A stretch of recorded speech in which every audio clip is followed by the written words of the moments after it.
कवितार शीर्षक जीवन नाटक।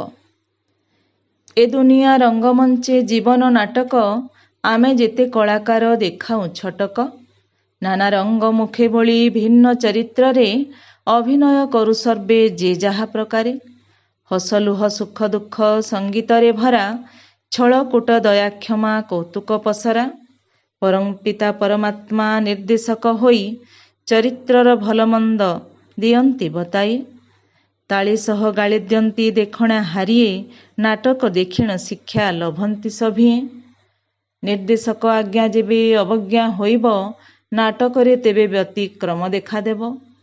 नायक नायिका खल नायक चरित्र उतारिला परे देह रूपी नाटवस्त्र।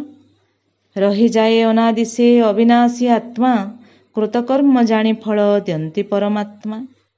बार बार भवमंचे अभिनय पाई आदेशंती कलाकारे ब्रह्मांड गोसाई। आदेशंती कलाकारे ब्रह्मांड गोसाई। धन्यवाद।